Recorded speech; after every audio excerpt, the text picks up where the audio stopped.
नमस्कार, जोहार। आप देख रहे हैं वाईबीएन बिहार झारखंड। झारखंड की राजनीति को देखें तो इन दिनों लगातार चर्चा में है अजान, रमजान, शहरी को लेके लगातार विधानसभा सत्र के दौरान चाहे बीजेपी हो, चाहे कांग्रेस हो, चाहे जेएमएम हो, इन तमाम चीज मुद्दों को लेके लगातार सुर्खियों में है। और इसको लेकर एआईएमआईएम का क्या रुख है पार्टी का, झारखंड की अगर बात करेंगे, क्या अजान और रमजान, क्या ये राजनीति हवा है यहाँ पार्टियों का या सत्ता पक्ष का? इन्हीं मसले को लेके हमारे साथ महताब आलम जी हैं, जो सचिव हैं झारखंड के एआईएम से और संगठन सचिव हैं। इन्हीं मुद्दों को लेकर हम इनसे बातचीत करेंगे। महताब जी, सबसे पहले वाईबीएन बिहार झारखंड में आपका बहुत बहुत स्वागत है, जोहार रहेगा। जी, आपका बहुत-बहुत धन्यवाद कि आप लोगों ने जो है इस मुद्दे को जो है अहम समझा और हम लोगों से बात करने के लिए जो है आप हमारे ऑफ़िस में आए हैं। आपका बहुत-बहुत इस्तकबाल है। महताब जी, सवाल फिर आप भी देख ही रहे 4-5 दिन से जो चल रहा है अजान, रमजान, सेहरी, क्या लगता है ये जब जब रमजान, वो कह सकते हैं आपका रमजान हो, चाहे कह सकते हैं जो रामनवमी आ रही है, इन चीज़ों को लेके लगातार हवा दिया जाता है। हर बार लेकिन डीजे बजता ही है, ये आपको भी पता है, चाहे मुहर्रम हो, चाहे सरहुल हो, चाहे रामनवमी हो। तो इन चीज़ों का आपके पार्टी का क्या रुख है? क्या लगता है कि ये राजनीति हो रही है? बीजेपी हो, चाहे कांग्रेस हो, चाहे जेएमएम में? देखिए, अगर बात करेंगे डीजे की जी। और रामनवमी की, तो रामनवमी में पिछले बार डीजे बजा था और हम लोगों ने जो है उसके साथ तमाम आए हुए श्रद्धालुओं का इस्तकबाल भी किया था, जिसका साक्ष्य मौजूद है। लेकिन इस बार डीजे पे पाबंदी जो है हाई कोर्ट ने लगाया है और इसका आदेश हाई कोर्ट की तरफ से है और हाई कोर्ट का आदेश सबको मानना है, इससे कोई इनकार नहीं है और कोई इससे इनकार कर नहीं सकता है। लेकिन इस पर ज़बरदस्ती मंत्री इरफ़ान अंसारी का कूदना, क्रेडिट लेने की कोशिश करना और उसमें वाद-विवाद करना, ये कहीं न कहीं जो है आपसी सौहार्द को बिगाड़ने की कोशिश है। महताब जी, आपने सही कहा, लेकिन जो आपने इरफान अंसारी का नाम लिया, लेकिन आपको नहीं लगता कि जब जब रामनवमी आता है, हर साल की बात करेंगे, डीजे पे चर्चा होती है लगातार? इस बार इरफान अंसारी ने कहा है कि हम जाएंगे मनाने के लिए, हजारीबाग जाएंगे। और उनका अलग से जवाब आता है, दूसरे की तरफ से आता है, भानु प्रताप का आता है, जो पूर्व बीजेपी का विधायक रह चुके हैं, कि डीजे बजेगा, हम आपको भी बजाएंगे। तो इन सब तरह की क्या लगता है कि मतलब एक समाज को लगता है किस ओर ले जा रही है? अगर इरफान की ही बात करेंगे तो क्या लग रहा है? देखिए, इरफ़ान अंसारी जी जो है झारखंड के स्वास्थ्य मंत्री हैं और हमको लगता है कि उनको बात स्वास्थ्य के लिए करना चाहिए, ना कि इधर-उधर की। वो लोगों को उकसाने का काम कर रहे हैं, 2 समुदाय को झगड़ा कराने की जो है कोशिश कर रहे हैं। हालाँकि उनको तो अभी ये बताना चाहिए था कि एयर एम्बुलेंस क्यों गिरा? एयर एम्बुलेंस में जो है उसमें जो उगाही की गई वो कौन किया? ऑफ़िस बंद करके वो एयर बर्ड वाले क्यों भाग गए? उनको ये बताना चाहिए था कि हमारा स्वास्थ्य विभाग का क्या हाल है? उनको ये बताना चाहिए था कि रांची सदर अस्पताल के अंदर अभी कुछ दिनों के अंदर जो है ये न्यूज़ आया था कि वहाँ पार्किंग के नाम पे जो है अवैध वसूली किया जा रहा है। उनको ये बताना चाहिए था कि जहाँ इलाज फ्री है लेकिन वहाँ गाड़ी लगाने का आपको पैसा देना होगा। हमको लगता है ये वाहिद ऐसा कोई अस्पताल है जहाँ आप इलाज तो फ्री में करा लेंगे लेकिन अगर गाड़ी लेकर जाते हैं तो आपको उसका पैसा देना होगा। तो नहीं लगता है कि सोशल मीडिया है, चाहे टीवी में बने रहने के लिए इतना उलूल-जुलूल का बयान देते रह रहे हैं, ऐसा लग रहा है आपको? कि ये इस बात सही है कि टीआरपी के लिए जो है ये लोगों को उलझाया जा रहा है, क्योंकि बात यहाँ पर काम पे करना नहीं है। गाँव चूँकि अभी अगर आप काम की बात करेंगे तो लोग जो है पूछेंगे कि भाई स्कॉलरशिप कब मिलेगा, है ना? और काम की बात करेंगे तो लोग पूछेंगे कि भाई सिलेंडर कब मिलेगा? तो ये उलझाने के लिए जो है लोगों को ये उल-जुलूल जो है बयान दिया जा रहा है। इसका कोई कनेक्शन नहीं है रामनवमी से, डीजे से। आदेश हाई कोर्ट का था, लोग मानेंगे, जो नहीं मानेंगे कानून कानून जो है कानूनी कार्रवाई उस पे किया जाएगा। अब उस इनके बयान के बाद दूसरे तरफ से लोग बयान दे रहे हैं कि नहीं ब डीजे बजेगा, जो होगा देखेंगे। तो ये तो सीधा-सीधा जो है कानून को जो है उँगली दिखा रहे हैं कि हम बजाएँगे, आप देखते हैं क्या करेंगे। मतलब लगता नहीं है कि ये रमजान में डीजे का जब मुद्दा उठा, तभी आप लोग का अजान का बात आने लगी, सेहरी का बात आने लगी, लाउड स्पीकर का बात आने लगी। अगर नहीं आता तो बात नहीं आती, तो फिर मना क्या सकते, सुर्खियों में नहीं रहते कोई। देखिए, तमाम नेता वहाँ पक्ष के हों या विपक्ष के हों, इनको मौका चाहिए। जो अज़ान पे बयान दिए बाबूलाल मरांडी जी, उनको ये मालूम होना चाहिए कि अज़ान डीजे पे नहीं होता है और भजन भी डीजे पे नहीं होता है। ये नॉर्मल स्पीकर होता है, जिसकी जिसकी इजाज़त है ऑलरेडी, है ना? और इसको डीजे से जोड़ना, ये 2 समुदाय को लड़वाने के लिए उनका यह बयान है और इसका जो है खंडन करना चाहिए और सबको करना चाहिए। ठीक है? उनको तो खुद प्रूफ़ करना चाहिए कि आप जिस हिंदू हिंदू के लिए आप सवाल उठा रहे हैं, आप हिंदू हैं, आपको प्रूफ़ करना चाहिए अपने आप को। तो ये उल-जुलूल जो है बयान देकर टीआरपी बटोरने की कोशिश की जा रही है। इसका कोई कनेक्शन नहीं है। ईद भी जो है मोहब्बत के साथ मनाया जाएगा और जो है पिछले तमाम त्योहारों को जो है मोहब्बत के साथ मनाया गया है और सरहुल भी है और जो है रामनवमी भी है, सबको मिल-जुल कर मनाया जाएगा। ये इन नेताओं को जो नेताओं लोग जो हैं, इन लोगों को लड़ाने के लिए जो है कोशिश कर रहे हैं, इसको हम लोग कामयाब नहीं होने देंगे। मतलब अब आता है कि इलेक्शन जो कमीशन है उन्होंने 5 स्टेट को लेके आज घोषणा करने वाली है, ऐसा हो भी चुका होगा। तो क्या लगता है इस बार एआईएम जो आपका नज़दीकी बंगाल है, असम है, तो तैयारियाँ होगी आप लोगों का क्या लगता है इस बार अच्छा प्रदर्शन होने की उम्मीद है? बंगाल की खासकर बात करेंगे क्योंकि आप जब-जब आप लोग बंगाल जाते हैं तो आप पे आरोप लग जाता है, चाहे कांग्रेस हो, चाहे अन्य दल हो, बोल देता है कि बीजेपी का भी टीम आप लोग हैं। तो इन सब चीज़ों को कैसे बचा जाए, क्या लगता है? देखिए, एआईएमआईएम भी जो है एक पॉलिटिकल पार्टी है और चुनाव लड़ने का राइट्स है इसके पास और जहाँ-जहाँ के लिए हैदराबाद से फैसला होगा, हम वहाँ-वहाँ चुनावी मैदान में उतरेंगे और हम जो है वहाँ पर काम फिलहाल कर भी रहे हैं। बंगाल में भी हमारा काम चल रहा है, तमिलनाडु के अंदर भी काम चल रहा है। जहाँ-जहाँ के लिए हैदराबाद से फैसला होगा, बैरिस्टर असदुद्दीन ओवैसी साहब फैसला करेंगे, वहाँ हम चुनावी मैदान में दिखेंगे आपको और मजबूती के साथ दिखेंगे। बिहार में आपकी ज़रूरत है तेजस्वी यादव को। लगातार आपसे मने मिल रहे हैं, आपके नेता से मिल रहे हैं, विधायक से मिल रहे हैं। मने क्या आप लोग हैं उनके साथ राज्यसभा में, उनको देंगे समर्थन? उनको कितनी ज़रूरत है, ये तो आप आज 15 तारीख है, आज हमारे इफ्तार पार्टी में हाँ। वो आने वाले हैं, जी, जी। तो ज़रूरत ही बताता है कि आप क्यों हमारे दर में आए हैं, है ना? तो ज़रूरत नहीं, है नहीं तो आज आ रहे एक हैं। समय का था भाई जो उनसे मिलने की योजना थी, मिले भी लेकिन बात नहीं बनी। विधानसभा की बात कर रहे हैं जब चुनाव हो रही थी, खाली हाथ लौटना पड़ा था आप लोगों को।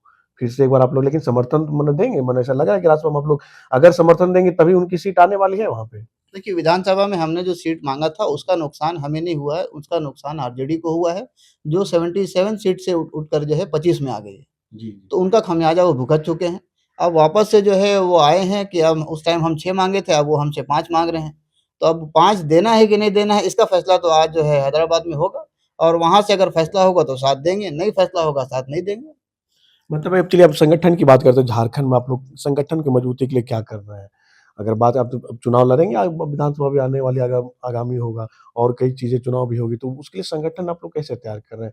अगर रांची की बात कर लें, खासकर आपके पाकुड़ की बात कर लें, बड़े नेता शामिल हुए हैं, तो इन सब चीज़ों संगठन की मजबूती को लेके कोई आपने रूपरेखा तैयार किया होगा कि कैसे मजबूती करेंगे? देखिए, एआईएमआईएम जो है अपने संगठन के विस्तार को लेकर पूरे 5 साल मेहनत करती है। ऐसा नहीं है कि चुनाव जब आता है तब मेहनत करती है और मेहनत का नतीजा ही यही है कि नगर निकाय चुनाव में हम लोगों ने कुछ सीटों पर चुनाव लड़ा, जिसमें 3-4 सीटों में हमने जो है जीत भी हासिल किया है। ये जो है मजबूती को दर्शाता है कि हमारा संगठन मजबूत हो रहा है और विधानसभा आने में अभी 3 साल है, 3 साल में संगठन को हम और मजबूत करेंगे। उसके बाद अगर जो है केंद्र कमेटी इस पर फैसला लेती है कि हम यहाँ चुनाव लड़ेंगे, तो चुनाव लड़ेंगे इंशाल्लाह। जनता को बताएँगे ना कि आखिर आपके पास क्यों जुड़े? क्योंकि अभी जेएमएम और कांग्रेस बोलते हैं मुस्लिमों का शुभचिंतक है। तो अगर बात करेंगे कांग्रेस लगातार पाकुड़ में उनकी जान रहे हैं कि विधायक है, पहले आलमगीर आलम थे, अभी निशा आलम उनकी वाइफ है। इन सब चीज़ों में कैसे जनता पे विश्वास करेंगे कि इस बार असदुद्दीन ओवैसी का जो पार्टी है, उनके विचारधारा को आप विश्वास करें, वोट करेंगे आगामी विधानसभा इन चीज़ों को लेके काम कर रहे हैं? देखिए, एआईएमआईएम जो है, ये पिछले दलितों और मुसलमानों और अल्पसंख्यक तमाम समाजों के लिए बात करती है और इनके हक की लड़ाई लड़ते आ रही है, जिसकी वजह से आज हमारे सांसद भी हैं, विधायक भी मौजूद हैं। और जहाँ तक बात रहा झारखंड का, तो झारखंड के अंदर 26 साल हो गया, 26 साल में सिर्फ़ सरकार बचाने के लिए यहाँ पर पार्टियाँ चली हैं। अभी तक जो है कोई जनहित में काम नहीं हुआ है। हर पार्टी आती है 5 साल किसी तरीके से हम सीट में बैठे रहें, बचाते-बचाते 5 साल निकल जाता है। अभी आपने देखा होगा सदन के अंदर क्या फैसला हुआ, जनहित के लिए क्या फैसला हुआ।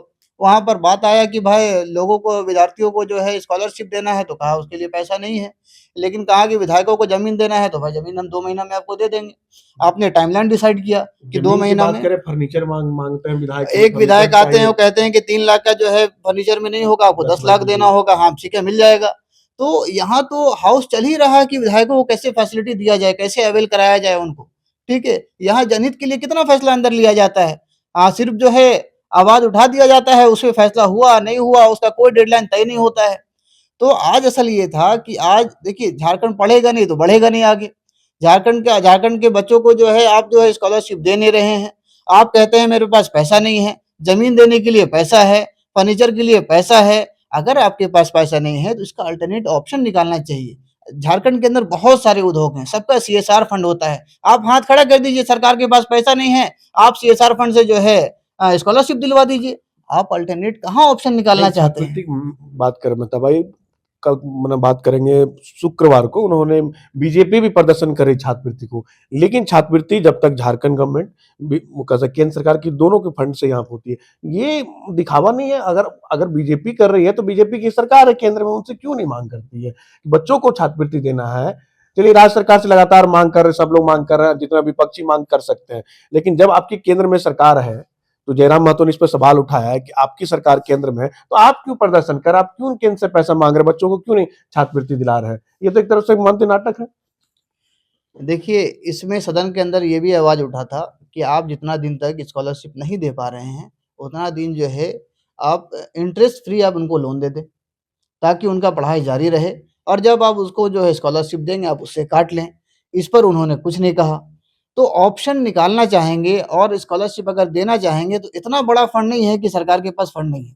ठीक है, आप मैया सम्मान योजना के नाम पर जो कि आपने कमिटमेंट किया चुनाव जीतने के लिए, आप उसके लिए फंड अरेंज कर रहे हैं और अरेंज करके दे भी रहे हैं और आपके डीसी जो है प्रॉपर उसी काम में सिर्फ लगे हुए हैं, फलाना जगह का मैया सम्मान योजना आ गया, यहाँ का आ गया, दूसरा काम से कोई उनको मतलब ही नहीं है।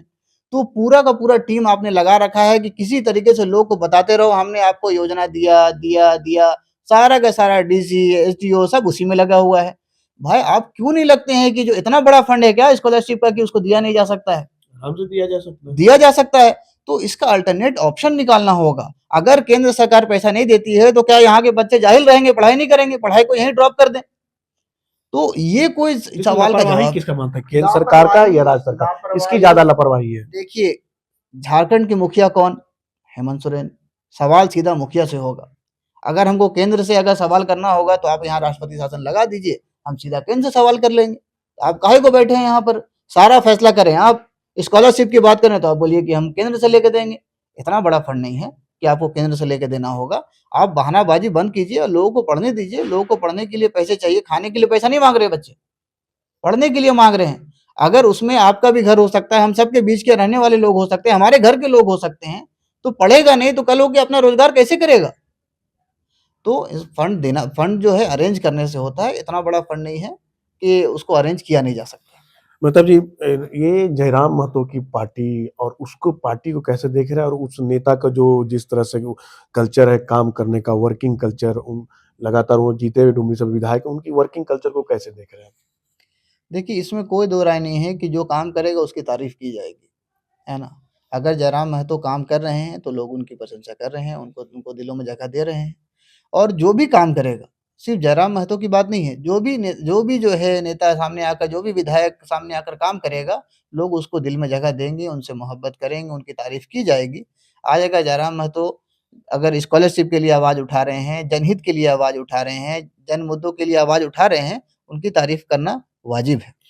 आपकी पार्टी और उनकी पार्टी पे झारखंड की बात करेंगे, दोनों को एक समुदाय की पार्टी कहा जाता है। आपको मुस्लिमों की पार्टी कहा जा रहा है, उनको कुर्मी महतो की पार्टी। इन तमगों को आप लोग कैसे हटाएंगे, क्योंकि जन मुद्दों पे बात करेंगे जाएंगे तो दोनों को तो एक ही तमगा दिया जा रहा है कि दोनों विशेष समुदाय के। तो कुर्मी महतो आपको तो लगातार कहा जा रहा है कि मुस्लिम का पार्टी है, तो इन तमगा हटाना पड़ेगा। देखिए, ये तमगा लोगों ने नहीं दिया है। ये पॉलिटिकल पार्टी जो है, ये ऐसा एनवायरनमेंट बनाती है कि ये एक ख़ास समुदाय की पार्टी है, ताकि लोग इसमें टूटें, ठीक है? लेकिन हम ये बता दें कि एआईएमआईएम जो है पॉलिटिकल पार्टी और नेशनल पार्टी है, ये तमाम समुदाय को साथ लेकर चलती है, तमाम लोगों के लिए बात करती है। हम अभी स्कॉलरशिप की बात कर रहे हैं, तो क्या हम ये कह रहे हैं कि सिर्फ़ मुसलमानों को स्कॉलरशिप दिया जाए? या जयराम महतो ने जो जब विधानसभा के अंदर आवाज़ उठाया तो क्या उन्होंने कहा कि सिर्फ़ कुर्मियों को जो है स्कॉलरशिप दिया जाए? नहीं ना कहा। उन्होंने कहा कि तमाम लोगों को स्कॉलरशिप दिया जाए। तो जब हम तमाम लोगों के लिए जनहित की बात कर रहे हैं, तो आप किसी पार्टी को किसी एक समुदाय से कैसे कह सकते हैं? है ना? तो पार्टी कभी भी जो पॉलिटिकल पार्टी होती है, वो तमाम लोगों के लिए होती है, जो पॉलिटिकल पार्टी विधायक तो ये भी करती है कि जहां जहां आप चुनाव लड़ते हैं बीजेपी को फायदा पहुंचाते हैं, मुस्लिम का ध्रुवीकरण होता है और बीजेपी को फायदा होता है। चाहे आप बिहार गए हो, चाहे महाराष्ट्र में चुनाव लड़े हो, जहां भी आपकी नाम आती है तो लोग यही कहते हैं कि आप बीजेपी का फायदा पहुंचा रहे हैं इस तरह का ध्रुवीकरण करके। अब ये बताइए किसी सीट में 3 लोग चुनाव लड़ेंगे तो क्या तीनों लोग जीत जाएँगे? कोई एक ही जीतेगा एक ना। ही जीतेंगे। तो उसका आप ठिकरा किसी न किसी पे फाड़ेंगे, अब फोड़ेंगे कि भाई फलाना की वजह से हम हार गए। अरे आप हार गए तो हार गए, आपका हारना स्वाभाविक था, आप जो आपको लोगों ने हराया है, आपको जनता ने वोट नहीं दिया है, तो हारने का ठिकरा किसी पे नहीं फोड़ सकते ना आप। हमने जो 5 सीट जीता है, वो बीजेपी का सीट था, बीजेपी का सीट तो नहीं था। हमने चुनाव लड़ा, चुनाव जीता। तो चुनावी मैदान में किसी पे ठिकरा फोड़ना, तो ये तो यही हुआ कि अपनी नाकामी को छिपाने वाली बात हो गई। आप चुनाव हारे तो हारे, हम चुनावी मैदान में हैं और हम चुनाव लड़ रहे हैं, तो हम किसी एक समुदाय से वोट तो मांग नहीं रहे हैं। हमें वोट देने का कुछ हमने बैन तो कर नहीं रखा है कि भाई जो फलाना समुदाय जो हमको वोट नहीं दे सकता है, वोट कोई भी दिया होगा। तो हम सबके लिए चुनावी मैदान में होते हैं और सबको राइट्स होता है कि भाई अपना नेता चुनने का। अब कोई हार जाता है तो अब उस जगह में एआईएम, पिछले बार जो है यूपी के अंदर एआईएम आईएम चुनाव नहीं लड़ी, क्यों हार गए आप? इस बार लड़ेंगे ना, इस बार बिल्कुल लड़ेंगे, लगातार दम माहौल दम बन के रहा है, साथ वहां पे लड़ेंगे। भी माहौल बनाया जा रहा है। कहा जा रहा है कि चंद्रशेखर और आपकी पार्टी दोनों एकजुट होकर चुनाव लड़ने की बातें कही जा रही है। देखिए, आप इसी से अंदाजा लगा लीजिए, यूपी के अंदर अभी हमारे लगभग 1 करोड़ के आसपास मेंबर हैं, बन चुके हैं। अभी चुनाव तो बाकी है चंद्रशेखर के साथ तो 2027 हाथ में। मिलाएंगे ना आप लोग। देखिए, हाथ मिलाने का फैसला तो जो है हैदराबाद से होगा। अगर वहाँ से फैसला हाथ मिलाने का होगा तो हाथ मिला के काम करेंगे। फैसला अकेले लड़ने का होगा, अकेले चुनाव लड़ेंगे, चुनाव तो लड़ेंगे। चुनाव इस बार आजमाएंगे यूपी में। बिल्कुल आज़माएँगे नहीं भाई, सीट निकालेंगे वहाँ पर। चलिए, मतलब अंतिम सवाल रहेगा, झारखंड सही रहेगा, क्या लगता है आप और जयराम महतो की पार्टी भविष्य में क्या कुछ गुंजाइश है? गठबंधन हो, दोनों युवा की पार्टी माना जा रहा है झारखंड में, क्या कोई गुंजाइश दिख रहा है? देखिए, जो जो भी पार्टी हो और जन समस्या को लेके मैदान में है और जन समस्या को हल करने का ढोंग नहीं रच रही हो, जन समस्या को हल कर रही हो, तो उसमें तमाम लोगों की नज़र है, हमारी भी नज़र है। हम भी मेहनत कर रहे हैं मार्केट के अंदर। सिनेरियो 2028-29 में क्या बनता है, लोग किनको-किनको जगह देते हैं, हमारे आला अधिकारी क्या तय करते हैं, अगर तय करेंगे तो साथ चुनाव लड़ेंगे, तय नहीं करेंगे तो अकेले चुनाव लड़ेंगे, चुनाव तो लड़ेंगे। चलिए, आने वाले ईद है आपका, क्या कहेंगे अपने जो लोग ईद मनाएंगे, आग मनाए, वो कैसे मनाए, संदेश क्या देना चाहेंगे? देखिए, ईद में तमाम लोगों को, तमाम झारखंड वासियों को जो है संदेश है कि प्यार मोहब्बत के साथ ईद मनाएँ और एक-दूसरे से जो है गला मिले, एक-दूसरे को जो है माफ़ करें और ये माफ़ करने का दिन है असल में, है ना? और गिला-शिकवा को दूर करें, तमाम भाइयों के साथ मिलकर ईद मनाएँ, है ना? चूँकि हम हिंदुस्तान के अंदर रहते हैं, हिंदुस्तान में हिंदू, मुस्लिम, सिख, ईसाई तमाम समाज के लोग रहते हैं, सब हम सबके बीच हम लोग रहते हैं। सबके साथ मिलकर खुशियों के साथ जो है ईद मनाना है। उसके बाद सरहुल है, सरहुल को भी जो है अच्छे तरीके से सेलिब्रेट किया जाए, रामनवमी है उसको भी अच्छे तरीके से सेलिब्रेट किया जाए, एक-दूसरे से मिलकर किया जाए। और इसमें आप चूँकि ईद की बात की है, तो हम ख़ास करके ये कहते हैं कि रांची नगर निगम को और ख़ास करके डीसी महोदय को कि जिस तरीके से आपने जो है 25 दिसंबर के अंदर रांची को जो है एक खुशियों भरा माहौल बनाया था, सजाया था और उसका जो है कंप्लीट फंड होता है बाज़ाब्ता रांची नगर निगम के अंदर। तो रांची को जो है ईद के मौके पर भी जो सजाया जाए, लोगों में प्यार मोहब्बत बाँटा जाए, है ना? दो नज़र नहीं किया जाए, आपके पास फंड फंड होता है ना? तो जिस तरीके से आपने 25 दिसंबर को रांची को सजाया था, ईद में भी जो है उस ईद के मौके पर रांची को सजाया जाए।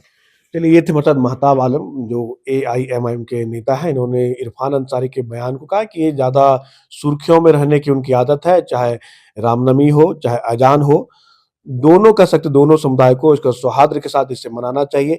सुर्खियों में रहने की बजाय कि उनका कम से कम जिस तरह का बयान दे रहे हैं, उनको आप अच्छे तरीके से समझ के बयान दें, ना कि दोनों धर्मों के बीच में आपसी लड़ाने की बात कहें। रामनवमी और अजान को लेके भैरव सिंह लगातार उन्होंने कहा कि डीजे को लेकर कि लगातार डीजे तो बजेगा ही, रुकेगा नहीं। और इन सब चीजों को आप कैसे देख रहे हैं भैरव सिंह की बातों को लेकर? देखिए, सबसे पहले तो आपको, आप जिनका नाम ले रहे हैं भैरव सिंह, इसकी आइडेंटिटी क्या है? इसकी आइडेंटिटी ये है कि 6 महीना जेल में रहते हैं, 6 महीना घर में रहते हैं, ठीक है? इसकी आइडेंटिटी ये है। दूसरा ये है, इन्होंने ये कहा कि कोर्ट का आदेश है कि डीजे बैन है लेकिन डीजे बजेगा। तो एक खुला चैलेंज है रांची प्रशासन को। अब देखते ही हैं कि प्रशासन झुकती है या भैरव सिंह जल जाते हैं या डीजे सीज़ होता है। अगर डीजे बजता है तो प्रशासन को हम वहाँ पे मानेंगे कि ना, जो है प्रशासन इसको रोकने में जो है बिल्कुल कामयाब नहीं है ना? अभी हाई कोर्ट का उल्लंघन होता है आदेश का या हाई कोर्ट का पालन होता है, ये तो प्रशासन बताएगी। उन्होंने कहा है कि डीजे बजे मना बजने के नाम का है। उन्होंने कहा कि जो हाईकोर्ट ने दायरा दिया उसके अंतर्गत भी ही बजेगा, लेकिन जो लगातार सुर्खियों में कई बड़े बड़े नेता लोग उन्होंने सीधे कहने डीजे को ही बैन कर दिया जाए। ये मसला है या नहीं? देखिए नॉर्मल स्पीकर का हाँ, इस्तेमाल होगा, जी। ठीक है। अब हठधर्मी करके कोई अगर ज़बरदस्ती हाँ। डीजे बजाएगा और हाई कोर्ट के आदेश का उल्लंघन करेगा, उस पे कार्रवाई होनी चाहिए। कार्रवाई नहीं होगी तो हम कार्रवाई की माँग करते हैं कि अगर जैसे हालाँकि हुआ है कार्रवाई, ऐसा नहीं है। कल जो है हज़ारीबाग के अंदर मंगलवारी जुलूस के अंदर जो है डीजे बजा था और उसको सीज़ किया गया है। तो हम पूरा उम्मीद करते हैं कि अगर रांची के अंदर इस तरीके से उकसाकर डीजे बजाने की कोशिश की जाएगी, तो रांची पुलिस जो है उन तमाम डीजे को सीज़ करेगी और जो डीजे देने वाले हैं, जो रेंट पे देने वाले हैं, उनको सतर्क रहना चाहिए कि ऐसा ना कि उनका नुकसान हो तो जाए। आप लोग इसको लेके ज्ञापन-वुपन भी देंगे क्या? मतलब प्रशासन को अगर डीसी की बात करेंगे तो? देखिए, हाईकोर्ट के आदेश के बाद ज्ञापन की हाँ। ज़रूरत नहीं है, हाईकोर्ट का आदेश है। इसका पालन कराना प्रशासन की ज़िम्मेदारी है। अगर प्रशासन इसमें चूकती है, तो हम इस पे सवाल करेंगे, सीधी-सी बात है। अगर आप हाईकोर्ट का हवाला देकर आप किसी के दुकान और घर को तोड़ देते हैं, बरियातू में जाके फ्लैट गिरा देते हैं, आप वहाँ पर हवाला देते हैं कि हाईकोर्ट का आदेश है और यहाँ पर हाईकोर्ट के आदेश को आप नहीं मानेंगे। यहाँ आप डीजे बजेगा, आप उसको देखते रहेंगे मुग्ध दर्शक बन के। हर हाल में सीज़ करना होगा और उसको रोकना होगा, क्योंकि आदेश हाईकोर्ट का है, ये किसी मंत्री का या मेरे मेहताब आलम को बोला हुआ नहीं है। अगर हाईकोर्ट आदेश देते बजाने का, तो खुल के बजाते। पिछली बार बजा था और हम लोगों ने इस्तकबाल भी किया था। आदेश हाईकोर्ट का है कि नहीं बजना है, तो नहीं बजना है। प्रशासन की ज़िम्मेदारी है कि इसको जो है नहीं बजने देना है और अगर बजता है, उल्लंघन होता है, तो उस पे कार्रवाई करें। सहयोगी निहित के साथ मनीष झा, वाईबीएन न्यूज़, झारखंड।